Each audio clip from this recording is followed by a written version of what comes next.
नमस्कार दोस्तों, मैं हूं आपका दोस्त के बी। तो ग्रुप डी एग्ज़ाम के लिए एक नए वीडियो में आप सभी का स्वागत है। जैसा कि मैं आपको पहले ही ये बता चुका हूं कि हमारे ग्रुप डी का जो एग्ज़ाम होता है उसमें टोटल 20 प्रश्न आपके पूछे जाते हैं करंट अफेयर और स्टैटिक जीके के पोर्शन से। उसमें आपके 10 से 11 प्रश्न तो पूछे जाते हैं करंट अफेयर से, बाकी जो आपके 9 से 10 प्रश्न होते हैं ये पूछे जाते हैं स्टैटिक जीके से। तो 2018 में जो आपके 135 शिफ्ट में एग्ज़ाम हुआ था उसमें पूछे गए हम लोग यहाँ पर 1000 जीके के प्रश्नों को डिस्कस करेंगे। तो टोटल 10 वीडियो की ये सीरीज होगी जिसके हर पार्ट में हम लोग 100 प्रश्नों को डिस्कस करेंगे और आज का ये वीडियो हमारा इसके लिए पार्ट 1 होने वाला है। बाकी प्रैक्टिस सेट तो हम लोग डिस्कस कर ही रहे हैं। अगर आप लोग प्रैक्टिस सेट नहीं देखते हैं तो आपको आई बटन पर उसकी लिंक मिल जाएगी, वहां से आप लोग प्रैक्टिस सेट को भी देख सकते हैं। और वीडियो अगर आपको पसंद आता है तो इसे लाइक करने के साथ अपने सारे दोस्तों के साथ में शेयर जरूर करिएगा। इस वीडियो में जो आपके टोटल प्रश्न हैं वो सारे 2018 के ग्रुप डी का जो एग्ज़ाम हुआ था उसी के आपके PYQ के प्रश्न हैं। तो चलिए इस वीडियो की हम लोग करते हैं शुरुआत। उससे पहले मैं आपको बता दूं कि इस संडे हमेशा की तरह अनअकैडमी के ऊपर एक बार फिर से कॉम्बैट होगा। तो अगर आप लोग इस कॉम्बैट में हिस्सा लेना चाहते हैं तो आपको पिन कमेंट में एक लिंक मिलेगी, उस पर क्लिक करिए और इस कॉम्बैट में आप लोग हिस्सा ले सकते हैं। देखिए खास बात क्या है, इसमें आपको 40 क्वेश्चन मिलेंगे जिन्हें आपको 40 मिनट में हल करना होगा। दिन में 12 बजे ये टेस्ट होगा और इसमें अगर आपकी टॉप रैंक आती है तो अनअकैडमी की तरफ से आप लोग ढेर सारा स्कॉलरशिप भी यहाँ पर जीत सकते हैं। तो बस आपको करना कुछ नहीं है, नीचे पिन कमेंट में आपको लिंक मिलेगी, उस पर क्लिक करिए और KB10 कोड का यूज करते हुए आप उसमें इनरोल कर सकते हैं। अनअकैडमी के ऊपर मेरी फ्री लाइव क्लास भी होती है जिसमें हम लोग 12 बजे वाली क्लास में ग्रुप डी के प्रश्नों की बजाय NTPC CBT 2 के मॉक टेस्ट को डिस्कस करते हैं और रात में जो 10 बजे वाली क्लास है इसमें हम लोग ग्रुप डी में जो आपके साइंस के प्रश्न पूछे गए हैं उनको बहुत ही डिटेल में पूरी एक्सप्लेनेशन के साथ में करते हैं डिस्कस। तो ये भी आपकी फ्री क्लास है, नीचे आपको मेरी अनअकैडमी प्रोफाइल का लिंक मिलेगा, उस पर क्लिक करिए और अनअकैडमी पर आप लोग मुझे ज्वाइन कर सकते हैं। बाकी जो मेरी सारी PDF होती है वो आपको टेलीग्राम पर मिलती है, तो टेलीग्राम पर आप लोग KB गुरुजी सर्च करके टेलीग्राम चैनल को भी ज्वाइन कर सकते हैं। ये मेरा व्हाट्सअप नंबर है, तो अगर आपको कोई भी डाउट होता है तो आप लोग इस नंबर के ऊपर कांटेक्ट कर सकते हैं, या फिर अगर आपको अनअकैडमी का कोई सब्सक्रिप्शन लेना है तो भी आप लोग इस नंबर के ऊपर मुझसे कर सकते हैं कांटेक्ट। तो चलिए अब हम लोग इस वीडियो की करते हैं शुरुआत। पहला प्रश्न है कि इनमें से कौन सा कोयला होता है जिसमें आपको सबसे ज़्यादा मात्रा में मिलेगा कार्बन। देखिए कार्बन जितना ज़्यादा होता है आपका कोयला उतना ही ज़्यादा अच्छा होता है। तो सबसे ज़्यादा जो कार्बन है वो आपको मिलेगा एंथ्रासाइट कोयले में। ऑप्शन हमारा यहाँ पर डी हो जाएगा करेक्ट। ये देख सकते हैं कि जो एंथ्रासाइट कोयला होता है इसमें कार्बन की मात्रा 85% से अधिक होती है। तो ऑप्शन डी हो जाएगा करेक्ट। अगला प्रश्न है कि वन्य जीव संरक्षण अधिनियम 1972 में कुल कितनी अनुसूचियां हैं। तो इसमें आपको टोटल 6 अनुसूचियां देखने को मिलेंगी। ध्यान रखिएगा ऑप्शन यहाँ पर डी हो जाएगा करेक्ट। तो ये देख सकते हैं 1972 में ये हमारा अधिनियम लागू हुआ था और इसमें आपको टोटल 6 अनुसूचियां देखने को मिलेंगी। अगला प्रश्न है कि महावीर हरिना वन स्थलीय राष्ट्रीय पार्क आपको किस राज्य में देखने को मिलेगा। तो ये जो हमारा राष्ट्रीय पार्क है ये आपको मिलेगा तेलंगाना में। कहाँ पर है? तेलंगाना में है। तो ऑप्शन फिलहाल के लिए डी हो जाएगा करेक्ट। तेलंगाना की बात करते हैं तो 3 नेशनल पार्क हैं, महावीर हरिना, कासु ब्रह्मानंद रेड्डी और आपका है मृगावनी। तो ऑप्शन डी होगा यहाँ पर करेक्ट। अगला प्रश्न है कि जो नोकरेक बायोस्फीयर रिजर्व है ये आपको किस राज्य में देखने को मिलेगा। टोटल हमारे देश में 18 बायोस्फीयर रिजर्व हैं, उनमें से जो नोकरेक है ये आपको मिलेगा मेघालय में। ऑप्शन यहाँ पर बी हो जाएगा फिलहाल करेक्ट। अगला प्रश्न है कि जो मेलघाट टाइगर रिजर्व है ये आपके कौन से राज्य में स्थित है। तो मेलघाट टाइगर रिजर्व की बात करें ये आपको मिलेगा फिलहाल के लिए महाराष्ट्र में। ऑप्शन ए हो जाएगा यहाँ पर करेक्ट। महाराष्ट्र की बात करें तो मेलघाट, बोर, सह्याद्री, तडोबा अंधेरी, नावेगांव नगजीरा, ये टोटल यहाँ पर 5 टाइगर रिजर्व हैं। तो ऑप्शन ए होगा करेक्ट। अगला प्रश्न है कि निम्नलिखित में से कौन सा क्षेत्र टोडा जनजाति का मूल निवास स्थान है। तो टोडा ट्राइब्स की बात करते हैं तो ये आपको मिलेंगे नीलगिरी की पहाड़ियों पर, जिसे हम लोग ब्लू माउंटेन के नाम से भी जानते हैं। तो ऑप्शन फिलहाल के लिए सी हो जाएगा यहाँ पर करेक्ट। अगला प्रश्न है कि निम्नलिखित में से किस महासागर में सेशल्स गणराज्य आपको देखने को मिलेगा। तो सेशल्स की अगर हम लोग बात करते हैं तो ये हमारा है इंडियन ओशियन में। कहाँ पर है? इंडियन ओशियन में है। और अगर हम लोग बात करते हैं तो सेशल्स गणराज्य की जो कैपिटल है वो आपको विक्टोरिया में देखने को मिलेगी। मुद्रा यहाँ की भी रुपया ही है और वावेल राम खिलावन इस समय यहाँ के राष्ट्रपति हैं। तो ध्यान रखिएगा ऑप्शन फिलहाल ए हिंद महासागर होगा करेक्ट। अगला प्रश्न देखिए ज्योग्राफी से है, बढ़िया प्रश्न है कि बोथनिया की जो खाड़ी है ये दो देशों के बीच में स्थित है। उनमें से एक आपका फिनलैंड है, तो दूसरा देश कौन सा है बताइए। तो दूसरे देश का नाम है यहाँ पर स्वीडन। क्या नाम है? स्वीडन इसका नाम है। ये आप लोग देख सकते हैं, ये हमारा स्वीडन है, ये बोथनिया की खाड़ी है और यहाँ पर आपको मिलेगा फिनलैंड। तो ऑप्शन सी हो जाएगा फिलहाल करेक्ट। अगला प्रश्न है कि जो नामीब मरुस्थल है ये आपको कहाँ पर देखने को मिलेगा। नामीब डेजर्ट की बात करते हैं तो ये हमारा है दक्षिण अफ्रीका में। कहाँ पर है? दक्षिण अफ्रीका में है नामीब डेजर्ट। ऑप्शन यहाँ पर फिलहाल सी होगा करेक्ट। ये देख सकते हैं कि अफ्रीका महाद्वीप में आपको दुनिया का सबसे बड़ा मरुस्थल सहारा देखने को मिलेगा। नामीब की बात करते हैं तो नामीबिया, अंगोला और दक्षिण अफ्रीका में है। एक कालाहारी भी है जो कि बोत्सवाना, नामीबिया और साउथ अफ्रीका में देखने को मिलेगा। तो ऑप्शन सी दक्षिण अफ्रीका हो जाएगा करेक्ट। अगला प्रश्न है कि इनमें से कौन सी आपके खरीफ की फसल नहीं है। तो अगर हम लोग खरीफ की बात करते हैं तो गेहूं हमारे खरीफ का फसल नहीं है। आपको पता होना चाहिए कि जो गेहूं होता है वो रबी की फसल है और अभी यानी कि नवंबर दिसंबर में इसकी बुआई भी की गई है। इसी समय आपके आलू, जो इसके अलावा जो सरसों हो गया, मटर हो गया, इन सभी की बुआई भी की जाती है। तो ऑप्शन बी हो जाएगा यहाँ पर करेक्ट। अगला प्रश्न है कि सुंदा जल संधि दो द्वीपों के बीच में स्थित है। उनमें से एक आपका जावा द्वीप है, दूसरे द्वीप का नाम क्या है बताइए। तो देखिए दूसरे द्वीप की बात करते हैं तो इसका नाम है सुमात्रा। ऑप्शन यहाँ पर सी हो जाएगा करेक्ट। ये देख सकते हैं ये हमारा जावा द्वीप है, ये आपका सुमात्रा द्वीप है और यहाँ पर बीच में आपको मिलेगा सुंदा जल संधि। तो ऑप्शन सी हो जाएगा फिलहाल करेक्ट। अगला प्रश्न पूछा गया कि ब्राजील का सबसे बड़ा शहर कौन सा है। तो ब्राजील के सबसे बड़े शहर की बात करें, इसका नाम है यहाँ पर साओ पोलो। क्या नाम है? साओ पोलो इसका नाम है। ऑप्शन यहाँ पर ए हो जाएगा करेक्ट। अच्छा, कई बार लोगों को लगता है कि रियो डी जेनेरियो होगा, तो भैया ध्यान रखिएगा थोड़ा सा, ये है साओ पोलो। ऑप्शन ए हो जाएगा करेक्ट। अगला प्रश्न है कि जो ब्लैक रॉक रेगिस्तान है ये कहाँ पर स्थित है।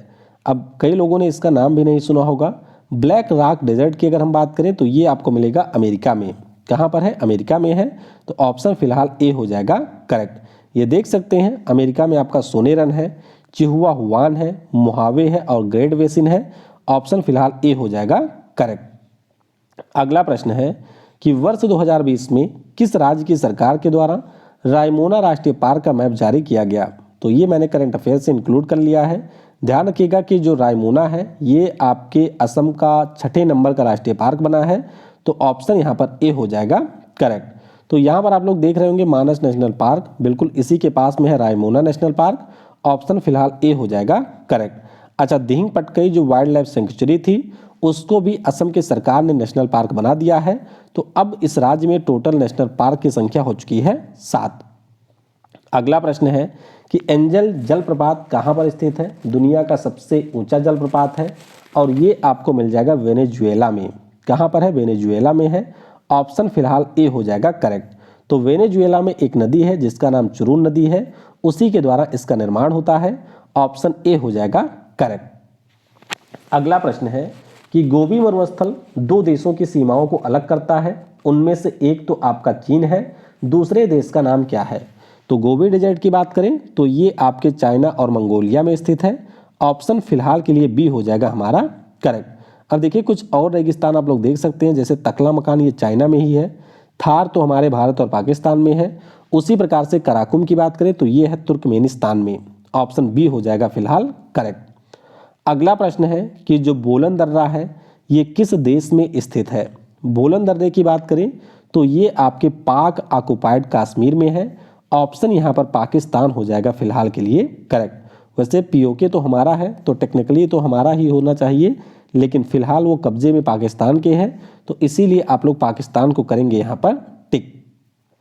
अगला प्रश्न है कि रुकुरा मध्यम सिंचाई बांध परियोजना किस राज्य में स्थित है। तो रुकुरा की बात करें ये आपको मिल जाएगा उड़ीसा में। कहाँ पर है? उड़ीसा में है। ऑप्शन फिलहाल के लिए बी होगा यहाँ पर करेक्ट। अगला प्रश्न है कि नंदन कानन प्राणी उद्यान डैश डैश में है। तो नंदन कानन बहुत ही फेमस जूलॉजिकल पार्क है और ये आपको मिलेगा हमारे उड़ीसा राज्य में। कहाँ पर है? उड़ीसा में है। तो ऑप्शन फिलहाल के लिए बी हो जाएगा यहाँ पर करेक्ट। अगला प्रश्न है कि उत्तर प्रदेश का जो मिर्जापुर है और जो आपका सोनभद्र है, इसमें कौन सा खनिज पाया जाता है। तो सोनभद्र और मिर्जापुर की बात करें, यहाँ पर आपको मिलेगा मैग्नीज, संगमरमर नहीं मिलेगा, यहाँ पर मैग्नीज है। तो ऑप्शन हमारा सी हो जाएगा फिलहाल के लिए करेक्ट। तो ध्यान रखिएगा, मिर्जापुर आपका सोनभद्र हो गया, बांदा हो गया, तो यहाँ पर आपको एक डोलेमाइट भी मिलता है, इसके अलावा मैग्नीज भी मिलेगा। तो ऑप्शन सी हो जाएगा फिलहाल करेक्ट। अगला प्रश्न है कि विश्व का जो सबसे बड़ा जलीय निकाय है ये कौन सा है। बिल्कुल आसान सा प्रश्न है। सबसे बड़ा जो जलीय निकाय है इसका नाम है कैस्पियन सागर। क्या नाम है? कैस्पियन सागर इसका नाम है। तो ऑप्शन यहाँ पर बी हो जाएगा करेक्ट। ये देख सकते हैं कि रसिया, कजाकिस्तान, तुर्कमेनिस्तान, ईरान और अजरबैजान के साथ में ये अपनी सीमा साझा करता है और ये आपके दुनिया की सबसे बड़ी वाटर बॉडी है, इनलैंड वाटर बॉडी। तो ऑप्शन बी हो जाएगा करेक्ट। अगला प्रश्न है कि जो कलादान मल्टी मॉडल प्रोजेक्ट है ये भारत और किस देश से संबंधित है। तो कलादान की बात करें तो ये आपके भारत और म्यांमार में संबंधित है। इस प्रोजेक्ट के अंतर्गत भारत के द्वारा म्यांमार में जो सितवे पोर्ट है उसको डेवलप किया जा रहा है। तो ऑप्शन सी हो जाएगा फिलहाल करेक्ट। अगला प्रश्न है कि गाजा पट्टी और वेस्ट बैंक किस देश के भाग है। तो गाजा पट्टी और वेस्ट बैंक की बात करते हैं तो ये इजराइल का हिस्सा बिल्कुल नहीं है, ये आपके फिलिस्तीन के अंतर आता है। ऑप्शन ए हो जाएगा करेक्ट। ये देख सकते हैं, ये जो आपको पूरे पीले में दिख रहा है ये आपका है इजराइल। उसके बाद में ये जो आपको हल्के गुलाबी में दिख रहा है वेस्ट बैंक, ये फिलिस्तीन है। और यहाँ पर आपको हल्का सा दिख रहा होगा गाजा पट्टी, ये भी आपके फिलिस्तीन का ही हिस्सा है। तो ऑप्शन ए हो जाएगा करेक्ट। अगला प्रश्न है कि ग्रीनविच में अगर दोपहर के 12 बजे हैं तो 82 डिग्री 1/2 पूर्वी देशांतर पर इस समय क्या बजा होगा। तो इस समय बजा होगा 5:30। आपको पता होगा कि जो ग्रीनविच है वहाँ से हमारा जो समय है वो 5:30 घंटे आगे है। तो अगर वहाँ पर दोपहर के 12 बजेंगे तो हमारे यहाँ पर शाम को बजेंगे 5:30।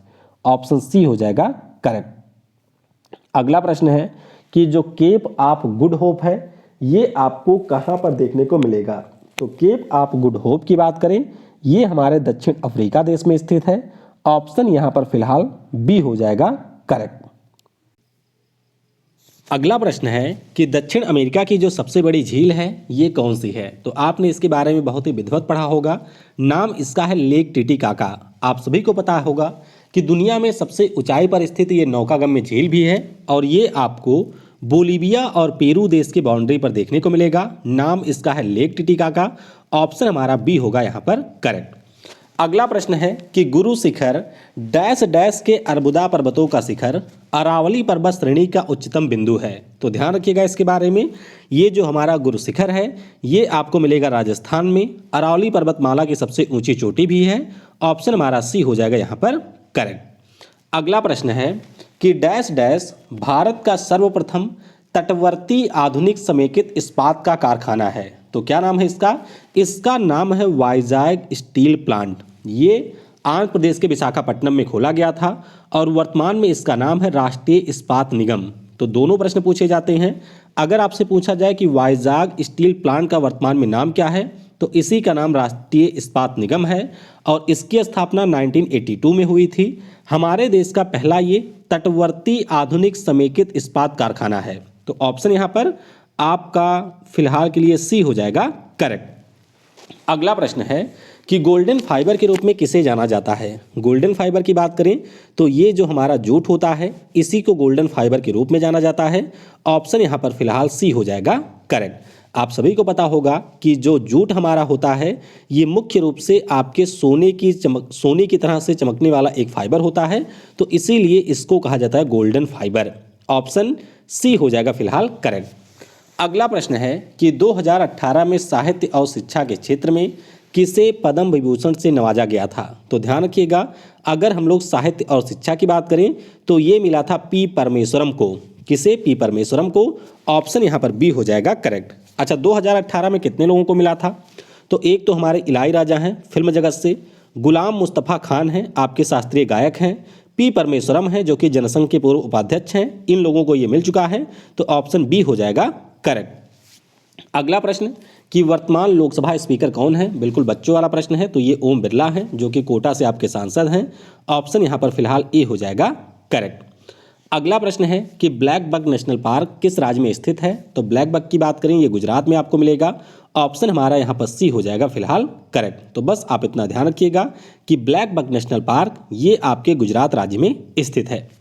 अगला प्रश्न है कि इनमें से कौन सा सेब की मात्रा विशेष रूप से हिमाचल प्रदेश और जम्मू कश्मीर राज्यों में उत्पादन में काफ़ी वृद्धि का उल्लेख करता है? तो सेब हमारा गुलाबी होता है, तो जो गुलाबी क्रांति है ये आपके सेब के उत्पादन से रिलेटेड है।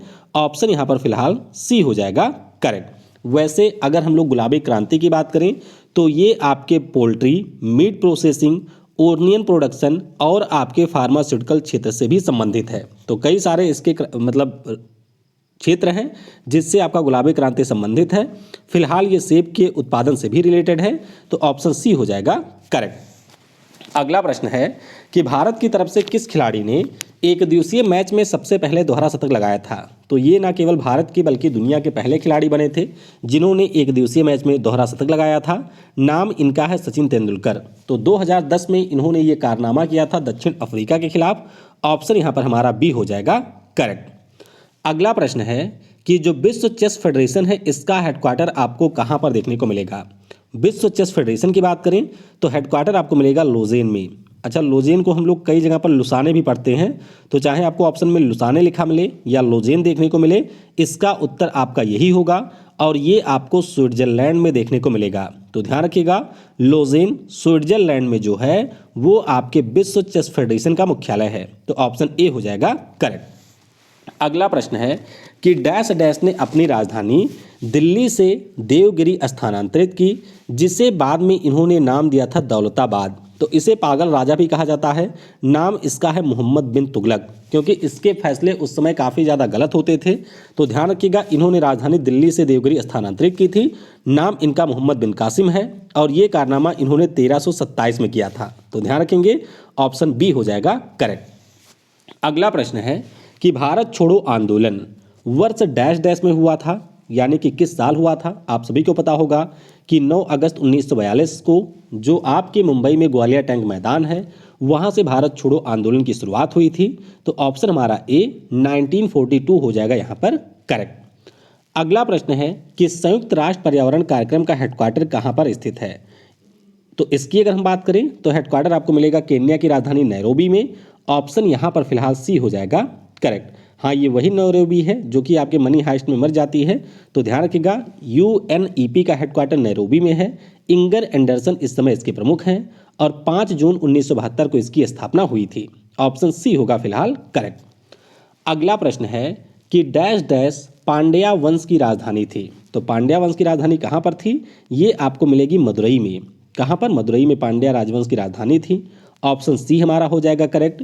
560 ईसा में आपके जो कानूनगो थे उनके द्वारा इसकी स्थापना की गई थी। तो शुरुआत में इसकी कैपिटल मदुरई में थी, कोडकई उसके बाद में रही और फिर रही थी तीन काशी। तो ये सारी चीज़ें ध्यान रखिएगा, ऑप्शन सी हो जाएगा मदुरई करेक्ट। अगला प्रश्न है कि 15 सितंबर को इनमें से किसके जन्मदिन को इंजीनियर्स दिवस के रूप में मनाया जाता है? तो यहाँ पर जो इंजीनियर्स दिवस होता है ये आपके एम विश्वेश्वरैया जी का जन्मदिन होता है। ऑप्शन फिलहाल के लिए डी हो जाएगा करेक्ट। इसके अलावा अगर हम लोग 15 अक्टूबर की बात करते हैं तो ये हमारे भारत रत्न अब्दुल कलाम जी का जन्मदिन होता है, जिसे हम लोग विश्व छात्र दिवस के रूप में मनाते हैं। CB रमन ने आपके रमन प्रभाव की खोज की थी 28 फरवरी को, इसलिए 28 फरवरी को हम लोग विश्व राष्ट्रीय विज्ञान दिवस मनाते हैं। और बिधान चंद्र राय की बात करें तो ये आपके पश्चिम बंगाल के सीएम रहे थे। 1 जुलाई को इनका जन्मदिन होता है और उस दिन को हम लोग राष्ट्रीय डॉक्टर्स डे के रूप में मनाते हैं। तो सारे दिवस ध्यान रखिएगा, फिलहाल डी होगा यहाँ पर करेक्ट। अगला प्रश्न है कि जो हमारे यहाँ पर राष्ट्रीय पेंशन योजना चल रही है, इसमें पंजीकरण के लिए अधिकतम आयु कितने वर्ष है? तो अगर हम लोग एनपीएस की बात करें, अधिकतम एज इसमें है 65 ईयर। ऑप्शन यहाँ पर फिलहाल बी हो जाएगा हमारा करेक्ट। तो 1 अप्रैल 2004 को इसकी घोषणा की गई थी केंद्र सरकार के द्वारा। पहले यह केवल सरकारी कर्मचारियों के लिए था, बाद में इसको भारतीय और जो हमारे यहाँ के ओवरसीज सिटीजन ऑफ इंडिया हैं उनके लिए खोल दिया गया था। इनरोलमेंट की जो एज है वह न्यूनतम है 18 साल, मैक्सिमम है 65 वर्ष। तो ऑप्शन बी हो जाएगा करेक्ट। अगला प्रश्न है कि भारत की पहली यूरेनियम की खान जिसका नाम जादूगोड़ा है, ये कहाँ पर स्थित है? तो पहली यूरेनियम की खान जो जादूगोड़ा है ये आपको झारखंड में मिलेगी।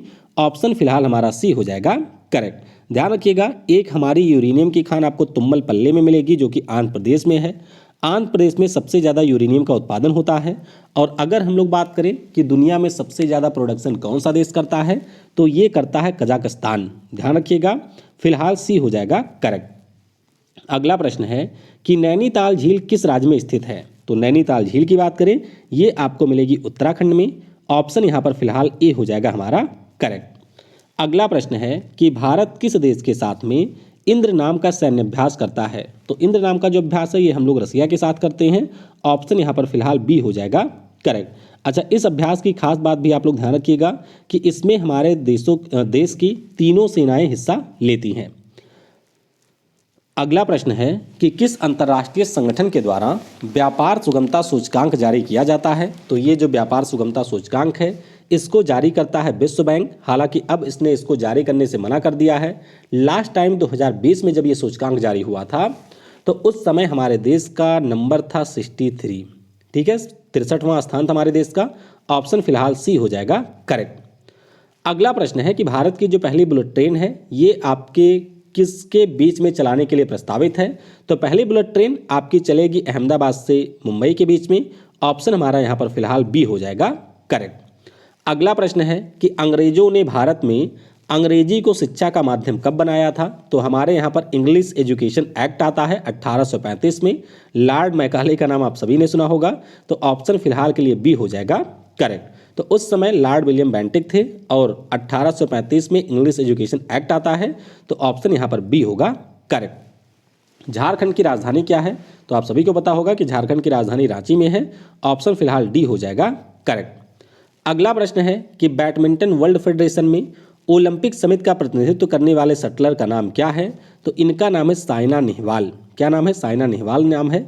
ध्यान रखिएगा कि 2012 का जो ओलंपिक हुआ था उसमें इन्होंने ब्रॉन्ज मेडल भी जीता था और इनका नाम है साइना नेहवाल। तो डी हो जाएगा करेक्ट। अगला प्रश्न है कि डैश डैश झारखंड का राज्य फूल है। तो झारखंड के राज्य फूल की बात करें ये हमारा होता है पलाश। क्या है? पलाश झारखंड का है। इसके अलावा यूपी का भी है, एमपी का भी है। तो ऑप्शन फिलहाल के लिए बी हो जाएगा करेक्ट। अच्छा, रोहिड़ा की बात करें तो ये राजस्थान का होता है। आर्किड की बात करें तो ये असम का है, अरुणाचल का है और सिक्किम का है। और कमल की बात करें तो ये हमारे कर्नाटक और हरियाणा का राजकीय पुष्प है। जरूर ध्यान रखिएगा, ऑप्शन बी हो जाएगा फिलहाल करेक्ट। अगला प्रश्न है कि Indian institute of remote sensing कहाँ पर स्थित है? तो अगर हम लोग Indian institute of remote sensing की बात करें ये आपको मिल जाएगा देहरादून में। कहाँ पर है? देहरादून में है। इसके अलावा जो हमारा इंडियन इंस्टीट्यूट ऑफ पेट्रोलियम है ये भी देहरादून में है। फॉरेस्ट रिसर्च इंस्टीट्यूट यानी कि वन अनुसंधान संस्थान ये भी आपको देहरादून में ही मिलेगा। तो सी होगा करेक्ट। अगला प्रश्न है कि डैश डैश आंध्र प्रदेश की नई राजधानी है। तो आंध्र प्रदेश की जो राजधानी है वो आपको अमरावती में मिलेगी। ऑप्शन यहाँ पर हमारा डी होगा करेक्ट। अगला प्रश्न है कि हिमाचल प्रदेश की दूसरी राजधानी क्या है? देखिए आप सभी को पता होगा कि शिमला हिमाचल प्रदेश की राजधानी है। सेकंड कैपिटल की बात करें तो वो आपको मिलेगी धर्मशाला में। ऑप्शन यहाँ पर हमारा सी हो जाएगा करेक्ट। अगला प्रश्न है कि संविधान सभा के डैश डैश 1946 के अंतर्गत भारतीय संविधान का निर्माण हुआ था। तो ये हमारा था कैबिनेट मिशन प्लान। क्या था, कैबिनेट मिशन प्लान आपके यहाँ पर आया था और इसने संविधान सभा के बारे में बात की थी। तो ऑप्शन फिलहाल के लिए ए हो जाएगा यहाँ पर करेक्ट। देख सकते हैं कि फरवरी 1946 में ये आया था हमारे देश में। इसमें टोटल आपके 3 मेंबर थे, एक तो थे पैट्रिक लॉरेंस, एक थे स्टैफोर्ड क्रिप्स और एक थे एवी अलेक्जेंडर। तो ध्यान रखेंगे इनके बारे में। ऑप्शन यहाँ पर हमारा फिलहाल के लिए ए हो जाएगा करेक्ट। अगला प्रश्न है कि हर साल विश्व जनसंख्या दिवस कब मनाया जाता है? तो ये 11 जुलाई को होता है। ध्यान रखेंगे इसके बारे में। ऑप्शन ए हो जाएगा करेक्ट। अगला प्रश्न है कि हर साल विश्व कंप्यूटर साक्षरता दिवस कब होता है? तो ये हमारे 2 दिसंबर को मनाया जाता है। ऑप्शन फिलहाल के लिए बी हो जाएगा करेक्ट। अगला प्रश्न है कि ओलंपिक में प्रतिस्पर्धा करने वाली पहली भारतीय महिला जिम्नास्ट निम्नलिखित में से कौन है? ये प्रश्न ग्रुप डी में 3 से 4 बार आया था पिछली बार। तो ध्यान रखिएगा, इनका नाम है दीपा कर्माकर। अच्छा, किस इवेंट में इन्होंने पार्टिसिपेट किया था, ये भी पूछा जाता है। तो ध्यान रखिएगा, इवेंट का नाम था प्रोदुनोवा। क्या नाम था? प्रोदुनोवा नाम था। तो ऑप्शन हमारा बी हो जाएगा करेक्ट। अगला प्रश्न है कि इब्राहिम लोदी 1526 में पानीपत की पहली लड़ाई में किसके हाथों मारा गया था? तो 21 अप्रैल 1526 को ये लड़ाई हुई थी और इसमें बाबर ने मारा था इब्राहिम लोदी को। तो ऑप्शन डी होगा यहाँ पर करेक्ट। अगला प्रश्न है कि दौलत खान ने बाबर को काबुल में सम्राट डैश डैश के विरुद्ध सहायता प्रदान करने के बदले में अपनी निष्ठा के लिए संदेश वाहक भेजा था। तो ध्यान रखिएगा, दौलत खान ने बाबर को यहाँ पर भेजा था किसके लिए? इब्राहिम लोदी के लिए। तो ध्यान रखिएगा, ऑप्शन फिलहाल के लिए ए हो जाएगा यहाँ पर करेक्ट। अगला प्रश्न है इसरो का जो पहला सूर्य मिशन है जो कि 2019 में शुरू होना था, हालांकि अब ये 2023 में शुरू होगा, इसका नाम क्या है? तो इसका नाम है आदित्य L1। क्या नाम है? आदित्य L1 नाम है और ये हमारा सूर्य के लिए पहला मिशन होगा। ध्यान रखिएगा कि सूर्य के लिए जो पहला मिशन है दुनिया का, उसको लॉन्च किया है नासा ने, जिसका नाम है सोलर पार्कर प्रोब। तो ऑप्शन यहाँ पर डी होगा करेक्ट। अगला प्रश्न है कि एक भारतीय लड़की यानी कि 1 इंडियन गर्ल नाम की जो पुस्तक है, इसके लेखक का नाम क्या है? तो 1 इंडियन गर्ल की बात करें, इस पुस्तक को लिखा है चेतन भगत ने। किसने? चेतन भगत ने लिखा है। बाकी ये सारी पुस्तकें आप लोग ध्यान रखिएगा, जैसे कि आधी गर्लफ्रेंड, 1 अरेंज मर्डर है, गर्ल इन रूम 105 है, 1 इंडियन गर्ल है, the 3 mistakes of my life है। तो ये सारी चेतन भगत की पुस्तकें हैं। ऑप्शन ए हो जाएगा फिलहाल करेक्ट। अगला प्रश्न है कि चंद्रगुप्त द्वितीय ने गुप्त साम्राज्य का डैश डैश ईस्वी में गुजरात तक विस्तार कर लिया था। तो ध्यान रखिएगा, इसका विस्तार इन्होंने 390 BC में किया था। ऑप्शन फिलहाल के लिए हमारा डी हो जाएगा करेक्ट।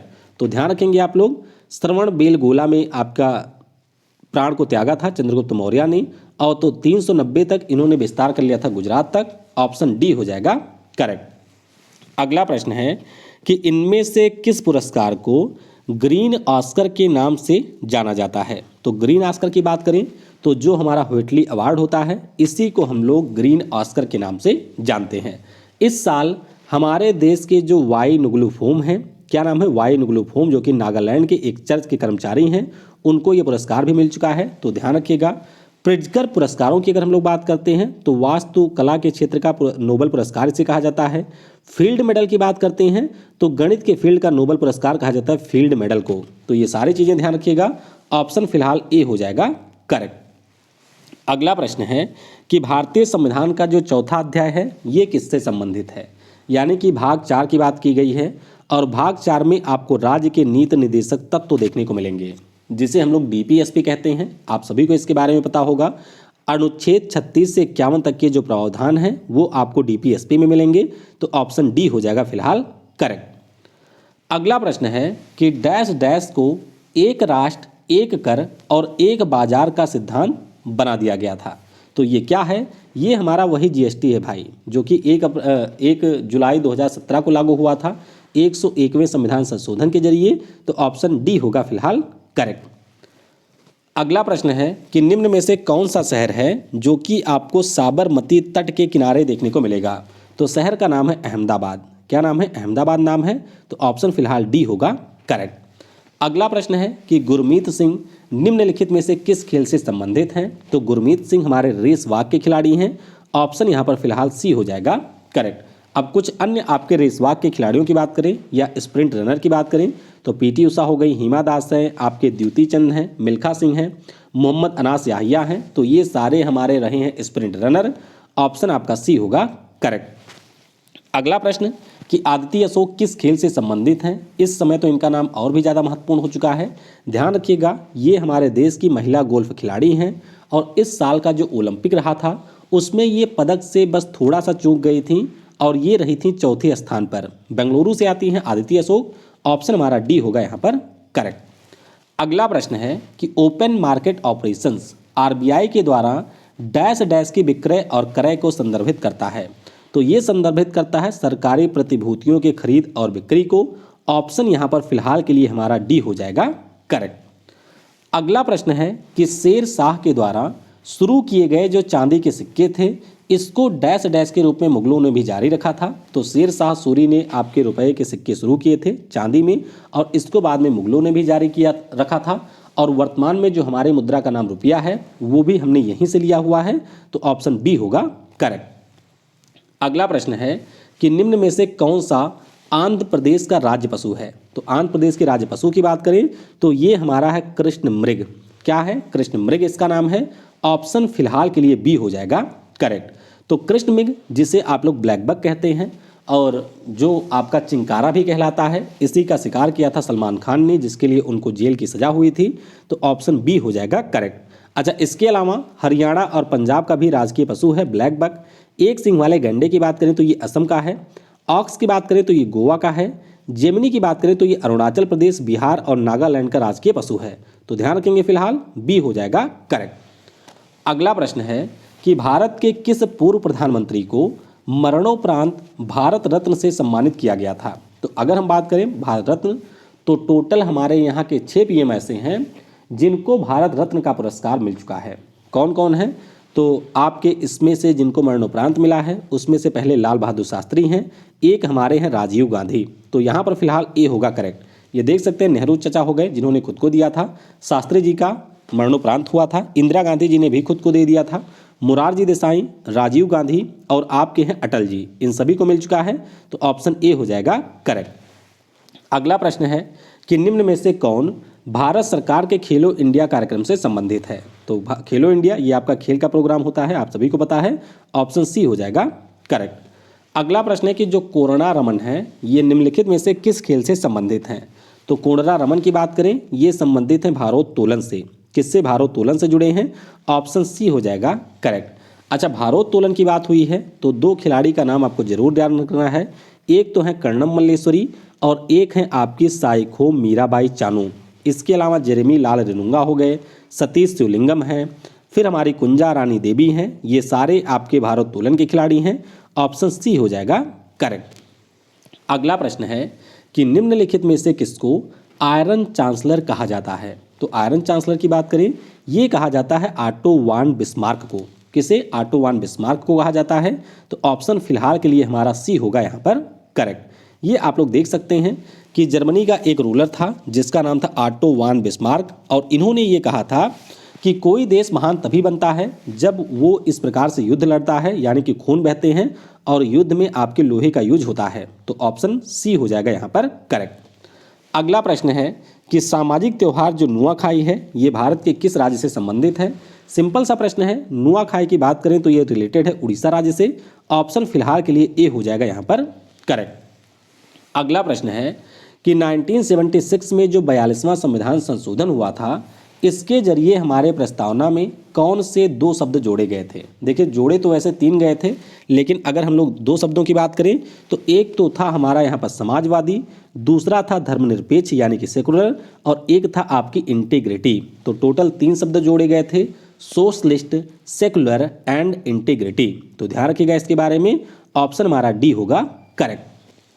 अगला प्रश्न है कि एसवी सुनील निम्नलिखित में से किस खेल से संबंधित हैं। तो एसवी सुनील की बात करें ये रिलेटेड है हॉकी से। किससे? हॉकी से रिलेटेड है। तो ऑप्शन ए हो जाएगा फिलहाल करेक्ट। अच्छा, मनप्रीत सिंह का नाम जरूर ध्यान रखिएगा क्योंकि जो इस बार हमने ओलंपिक खेलों में आपके मेडल जीता है, ब्रॉन्ज मेडल, उस टीम के कप्तान हैं मनप्रीत सिंह और इस साल इनको खेल रत्न पुरस्कार भी मिला है। श्रीजेश राज जो आपके PR श्रीजेश हैं ये हमारे गोलकीपर हैं और इनको भी इस साल भारत रत्न पुरस्कार मिला है। तो ऑप्शन ए हो जाएगा करेक्ट। अगला प्रश्न है कि बाबर ने भारत पर डैश डैश में पहला आक्रमण किया था। तो बाबर का जो पहला आक्रमण है ये हुआ था 1519 में। ध्यान रखिएगा, ऑप्शन हमारा यहाँ पर ए हो जाएगा करेक्ट। तो झेलम नदी के किनारे उस समय हमारे एक राजा हुआ करते थे और उन्हीं राजा के साथ में बाबर का युद्ध हुआ था बाजौर में। तो ध्यान रखेंगे, ऑप्शन फिलहाल के लिए ए हो जाएगा करेक्ट। अगला प्रश्न आपके सामने है, देखिए इतना बड़ा मैं नहीं पढ़ूंगा, मैं आपको बता देता हूं कि एक सीजन में 2 बार माउंट एवरेस्ट की चढ़ाई करने वाली विश्व की पहली महिला कौन है। तो इनका नाम है यहाँ पर अंशु जमसेंपा। ध्यान रखिएगा, एक हमारे देश की संतोष यादव हैं जो कि पहली महिला हैं जिन्होंने 2 बार एवरेस्ट की चढ़ाई की है, जबकि जो अंशु जमसेंपा हैं इन्होंने 5 दिनों के अंदर 2 बार चढ़ाई कर दी थी एवरेस्ट की। तो ये दुनिया की पहली महिला हैं। ऑप्शन फिलहाल के लिए बी हो जाएगा यहाँ पर करेक्ट। अगला प्रश्न है कि खानवा का जो युद्ध है ये कौन से साल में लड़ा गया था। तो खानवा का युद्ध हुआ था आपके 1527 में। ऑप्शन हमारा बी होगा यहाँ पर करेक्ट। देख सकते हैं कि बाबर और राणा सांगा के बीच में ये युद्ध हुआ था 1527 में। इसी दौरान बाबर ने जिहाद का नारा दिया था और इसी दौरान इसने गाजी की उपाधि भी ली थी। तो ऑप्शन फिलहाल बी हो जाएगा करेक्ट। अगला प्रश्न है कि खुशबीर कौर निम्नलिखित में से किस खेल से संबंधित हैं। तो खुशबीर कौर की बात करें, ये रिलेटेड है एथलेटिक्स से। ऑप्शन हमारा यहाँ पर बी हो जाएगा करेक्ट।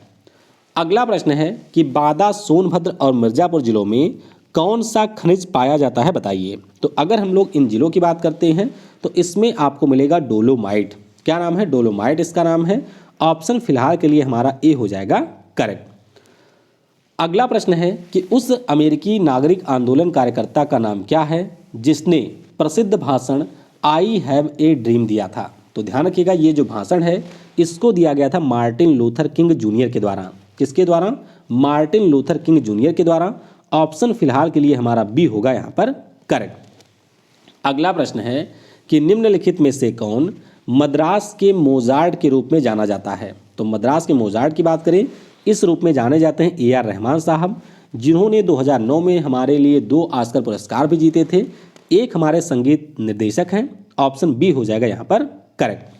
अगला प्रश्न है कि प्रसिद्ध खिलाड़ी जो है प्रशास्ति सिंह, ये निम्नलिखित में से किस खेल से संबंधित हैं। तो प्रशास्ति सिंह की बात करें, ये आपके बास्केटबॉल के खिलाड़ी हैं। ऑप्शन यहाँ पर फिलहाल सी हो जाएगा करेक्ट। हालांकि ये तो बैडमिंटन वाले सारे आ गए हैं, तो ध्यान रखिएगा जो प्रशास्ति सिंह हैं ये बास्केटबॉल की खिलाड़ी हैं। अगला प्रश्न है कि भारत सरकार के द्वारा साहित्य अकादमी पुरस्कार निम्नलिखित में से कितनी भाषाओं में प्रदान किया जाता है। तो ये जो पुरस्कार है ये टोटल 24 भाषाओं में मिलता है। देखिए 22 भाषाएं तो हमारी वो हैं जो कि आपकी 8वीं अनुसूची में शामिल हैं। 2 भाषाओं में एक है राजस्थानी और एक है अंग्रेजी। तो ऑप्शन डी हो जाएगा करेक्ट। अगला प्रश्न है कि लेडी विद ए लैम्प किसे कहा जाता था। तो ये ध्यान रखिएगा, जो हमारे फ्लोरेंस नाइटिंगेल हैं इन्हीं को हम लोग लेडी विद ए लैम्प कहते हैं। ऑप्शन फिलहाल बी होगा करेक्ट। अगला प्रश्न है कि जो हमारे इस समय राष्ट्रपति हैं रामनाथ कोविंद जी, ये आपके किस राज्य के पूर्व राज्यपाल थे। तो ध्यान रखिएगा ये बिहार के पूर्व राज्यपाल थे। ऑप्शन यहाँ पर सी होगा करेक्ट। अगला प्रश्न है कि गौतम बुद्ध भगवान की माता का नाम क्या था। तो इनकी माता का नाम था महामाया। क्या नाम था? महामाया नाम था। तो ऑप्शन फिलहाल के लिए हमारा ए हो जाएगा करेक्ट। 563 बीसी में इनका जन्म हुआ था। जन्म स्थान आप सभी को पता होगा, कपिल वस्तु है। और इनकी माता का नाम महामाया था, पिता का नाम था शुद्धोधन। तो ध्यान रखेंगे ऑप्शन ए हो जाएगा फिलहाल करेक्ट। अगला प्रश्न है कि नवंबर 1525 में स्थापित होने के बाद बाबर दिल्ली से 80 किलोमीटर उत्तर की ओर पानीपत में 21 अप्रैल को किस सन में इब्राहिम लोदी से मिला था। तो ये मिला था 1526 को। ऑप्शन ए हो जाएगा करेक्ट। अगला प्रश्न है कि घाघरा का जो युद्ध है ये आपके कौन से साल लड़ा गया था। तो घाघरा का युद्ध हुआ था 1529 में। ऑप्शन यहाँ पर बी हो जाएगा करेक्ट। तो देख सकते हैं 1529 में बाबर और जो आपके बिहार और बंगाल की सेना थी उसके बीच में ये युद्ध लड़ा गया था। तो ऑप्शन फिलहाल हमारा बी हो जाएगा करेक्ट। अगला प्रश्न है कि नोबेल पुरस्कार जीतने वाले पहले भारतीय कौन थे। तो इनका नाम है रविंद्रनाथ टैगोर। क्या नाम है? रविंद्रनाथ टैगोर नाम है। 1913 में साहित्य के क्षेत्र में इनको नोबेल पुरस्कार मिला था। इनकी रचना गीतांजलि के लिए। तो ऑप्शन ए हो जाएगा करेक्ट। अगला प्रश्न है कि निम्नलिखित राजाओं में से किसने तंजावुर में बृहदेश्वर मंदिर का निर्माण करवाया था। तो ये जो मंदिर है इसका निर्माण करवाया था राजा चोला प्रथम ने। किसने? राजा चोला प्रथम ने 1010 एडी में। ऑप्शन हमारा यहाँ पर ए हो जाएगा फिलहाल करेक्ट, सॉरी बी हो जाएगा फिलहाल करेक्ट। तो देख सकते हैं 1010 एडी में जो राजा राजा चोला प्रथम थे, इनके द्वारा इस मंदिर का निर्माण करवाया गया था और ये आपके यूनेस्को के हेरिटेज में भी शामिल है। तो बी हो जाएगा फिलहाल करेक्ट। अगला प्रश्न देखिए, आसान सा था कि असम जैसे दिसपुर से रिलेटेड है, वैसे आंध्र प्रदेश किससे रिलेटेड होगा, तो ये रिलेटेड है अमरावती से, ए हो जाएगा करेक्ट। अगला प्रश्न कि स्वामी विवेकानंद अंतर्राष्ट्रीय हवाई अड्डा कहाँ पर स्थित है, तो ये हवाई अड्डा आपको मिलेगा रायपुर में। कहाँ पर है, रायपुर में है, जो कि छत्तीसगढ़ की राजधानी है। कोलकाता में जो हवाई अड्डा है यह हमारे नेताजी सुभाष चंद्र बोस जी के नाम पर है और पोर्ट ब्लेयर में जो हवाई अड्डा है ये वीर सावरकर के नाम पर है। तो ऑप्शन फिलहाल बी हो जाएगा करेक्ट। अगला प्रश्न है कि निम्नलिखित में से भारत के बारे में सही कथन का चयन करिए। तो आप लोग को पता होगा कि हमारा जो देश है वह एक धर्मनिरपेक्ष देश है। कैसा है, हमारा देश एक सेकुलर कंट्री है। ऑप्शन फिलहाल के लिए बी हो जाएगा यहाँ पर करेक्ट। अगला प्रश्न है कि क्रिकेट माई स्टाइल इस पुस्तक के राइटर कौन है, तो ये जो पुस्तक है इसको लिखा है कपिल देव साहब ने। किसने, कपिल देव साहब ने लिखा है। तो ऑप्शन ए हो जाएगा फिलहाल करेक्ट। अच्छा, कपिल देव जी ने एक किताब और लिखी है, चलिए उस किताब का नाम आप लोग नीचे कमेंट में बताइएगा कि एक और पुस्तक जो कपिल देव ने लिखी है उसका नाम क्या है। अगला प्रश्न है कि बेन्नम ज्योति सुरेखा निम्नलिखित में से किस खेल से संबंधित हैं। तो बेन्नम ज्योति सुरेखा की बात करें, ये हमारे तीरंदाजी की खिलाड़ी हैं। ऑप्शन यहाँ पर फिलहाल बी हो जाएगा करेक्ट। अच्छा, तीरंदाजी की बात हो तो अतानु दास का नाम, दीपिका कुमारी का नाम, तरुणदीप राय हमारे हो गए, आपकी बोयमबेला देवी लेसराम हैं, ये सारे हमारे तीरंदाजी के खिलाड़ी हैं। ऑप्शन बी हो जाएगा यहाँ पर करेक्ट। आखिरी प्रश्न है कि मंत्रिपरिषद सामूहिक रूप से किसके प्रति उत्तरदायी होती है। तो ध्यान रखिएगा, जब हम लोग काउंसिल ऑफ मिनिस्टर की बात करते हैं तो ये आपकी जवाबदेह होती है लोकसभा के प्रति। ध्यान रखिएगा, काउंसिल ऑफ मिनिस्टर संसद या फिर राज्यसभा के प्रति नहीं आप लोग टिक करेंगे, ये होती है लोकसभा के प्रति। ऑप्शन हमारा यहाँ पर ए हो जाएगा फिलहाल के लिए करेक्ट। तो इस प्रकार से पहले सेट में हमने 100 प्रश्नों को डिस्कस किया है। लगभग आपके 1000 प्रश्न होंगे जो कि जीके के पूछे गए थे। उन सारे प्रश्नों को हम लोग 10 वीडियो में पूरी तरीके से डिस्कस कर लेंगे और जब एक बार पूरा सेट तैयार हो जाएगा तो इसकी PDF भी आपको दे दी जाएगी। तो अगर आपने वीडियो को यहाँ तक देखा है तो नीचे कमेंट में टाइप करिएगा yes I can do it. Thanks for watching. जय हिंद, जय भारत और सबसे ज़रूरी, पढ़ेगा भारत तो बढ़ेगा भारत।